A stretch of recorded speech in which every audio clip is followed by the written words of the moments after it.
शिवसेनेपाठोपाठ राष्ट्रवादीत देखील पालकमंत्री पद वाटपावरून धुसफूस असल्याची चर्चा आहे। स्वजिल्हा न देता दूरच्या जिल्ह्याची जबाबदारी दिल्यानं नाराजी असल्याचं बोललं जातं। अजित पवारांवर राष्ट्रवादीच्या मंत्र्यांची नाराजी असल्याची सूत्रांची माहिती आहे। राष्ट्रवादीच्या नेत्यांना इतर जिल्हे मिळाल्यानं नाराजी असल्याची माहिती मिळते। महायुतीमध्ये 15 मंत्र्यांना स्वजिल्ह्याचं पालकमंत्रीपद मिळाले। शिवसेना भाजपला प्रत्येकी 7 तर राष्ट्रवादीला एकच स्वजिल्हा मिळाला। अजित पवारांनी स्वतःपुरतं आणि सुनील तटकरे यांनी लेकीपुरतं पाहिल्याची कुजबूज असल्याची चर्चा आहे। दरम्यान राष्ट्रवादीच्या कुणाला किती लांबवरचा जिल्हा मिळालाय पाहूयात ग्राफिक्सच्या माध्यमातून।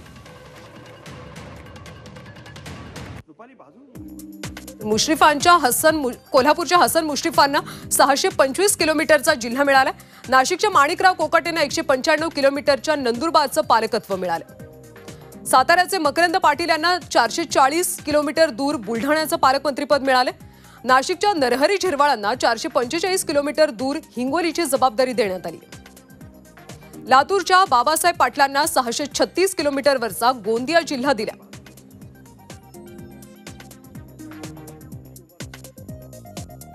या संदर्भात आपण अधिकची माहिती घेऊयात आमचे प्रतिनिधी कृष्णात पाटील यांच्याकडून।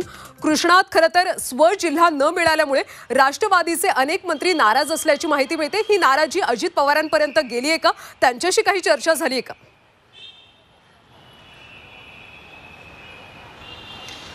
राष्ट्रवादी काँग्रेसचे इतर मंत्री जे आहेत त्यांच्या बाबतीतली ही नाराजी स्पष्टपणे जाणवते। कारण शिवसेना शिंदे गटातली नाराजी ही रस्त्यावरची दिसून आली होती, परंतु राष्ट्रवादीच्या मंत्र्यांनी मात्र अजित पवार आणि त्याचबरोबर सुनील तटकरे यांच्या कानावर ही गोष्ट घातलेली आहे। कारण संपूर्ण मंत्रिमंडळाचा विचार केला गेला तर भाजपच्या 20 पैकी 7 मंत्र्यांना स्वजिल्हे मिळालेले आहेत, तर शिवसेना शिंदे गटाला 12 पैकी 7 जणांना स्वजिल्हे मिळालेले आहेत। परंतु राष्ट्रवादी काँग्रेसच्या 10 मंत्र्यांपैकी केवळ अजित पवार या एका मंत्र्यांनाच केवळ पुणे हा जिल्हा मिळाला आहे, स्वजिल्हा मिळाला आहे। बाकी सर्वांना हे इतर जिल्हे जे जवळपास 500-600 किलोमीटरवरचे दुरे जिल्हे जे आहेत ते आपण दाखवलेले आहे, हे जिल्हे मिळालेले आहेत। त्यामुळे नक्कीच एक नाराजी आहे आणि ही नाराजी थेटपणे अजित पवार आणि सुनील तटकरे यांच्या विरोधात असलेली पाहायला मिळते। कारण अजित पवार आणि सुनील तटकरे यांनी फक्त आपापलं जिल्हे सांभाळले।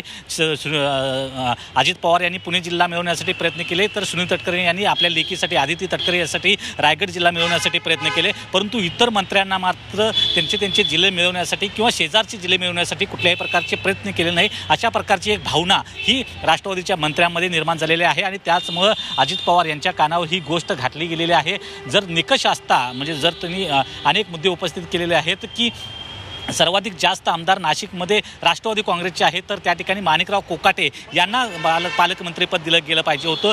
जर केवळ 2च आमदार साताऱ्यात शिवसेनेचे आहेत, तर शंभूराज देसाईंना कशा प्रकारे पालकमंत्रीपद दिलं गेलं? त्या ठिकाणी राष्ट्रवादी आणि भाजपचे 3 आमदार इतर देखील आहेत। त्यामुळे अशा प्रकारचे अनेक प्रश्न जे आहेत ते उपस्थित होत आहेत। कोणता क्रायटेरिया यासाठी नेमका वापरला हे समोर येणं गरजेचं आहे। आणि यामुळेच खदखद जी आहे ती पालकमंत्रीपदावरून आता शिवसेनेसोबतच राष्ट्रवादी काँग्रेसमध्ये दिसून येते। आणि त्याचाच परिणाम जो आहे तो एकंदरीतच ज्या 2 जिल्ह्यांना पालकमंत्रीपदांना स्थगिती दिली आहे, ते इतर जिल्हे देखील ज्यामध्ये 26 जानेवारीनंतर यामध्ये ॲड होऊ शकतात आणि इतर जिल्ह्यांचा पुनर्विचार केला जाऊ शकतो आणि पालकमंत्रीपदाची जी पुनर्रचना आहे ते करण्याची मागणी सध्या केली जाऊ शकते। कारण अजित पवार यांच्या पक्षातील इतर मंत्र्यांकडून तसा प्रकारचा दबाव वाढत असताना दिसून येतोय।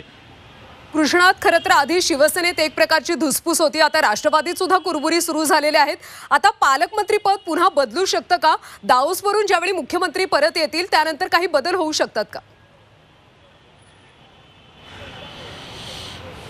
नक्कीच तशा प्रकारचा दबाव जो आहे तो मुख्यमंत्री देवेंद्र फडणवीस यांच्यावर असणार आहे। कारण त्याच दबावापोटी 2 पालकमंत्र्यांना स्थगिती दिलेली आहे, आपल्याला माहीत आहे, नाशिक आणि रायगड जिल्ह्याच्या पालकमंत्रीपदावर। त्यामुळं आता राष्ट्रवादी काँग्रेस देखील ॲग्रेसिव्ह झालेले पाहायला मिळते। जर त्या शिवसेना शिंदे गटाला जास्त तुम्ही त्याच्या प्रकारे जास्तीत जास्त स्वजिल्हे पालकमंत्री देत असाल, तर मग आमच्या पक्षाचा देखील त्याच्याच प्रकारे विचार करण्यात यावा। केवळ एक जे मंत्रिपद आहे त्यांना पालकमंत्री जे सो जिल्ह्याचं मिळालेलं आहे ते देखील अजित पवार यांना पुणे जिल्ह्याचं, परंतु इतर कुठल्याच मंत्र्यांना पालकमंत्रीपद हे सो जिल्ह्याचं किंवा शेजारच्या जिल्ह्याचं देखील मिळालेलं नाही. आपण जी यादी दाखवली आणि त्यांचे किती किलोमीटरचा जिल्हा आहे तो दाखवला, तर अशा प्रकारे काम करणं सहज शक्य होणार आहे का? त्या जिल्ह्याला ते पालकमंत्री न्याय देऊ शकणार आहेत का? अशा अनेक प्रश्न यामुळे निर्माण होत आहेत. त्यामुळे कदाचित येत्या काळामध्ये याचा सर्व विचार हा देवेंद्र फडणवीस यांना करावा लागणार आहे.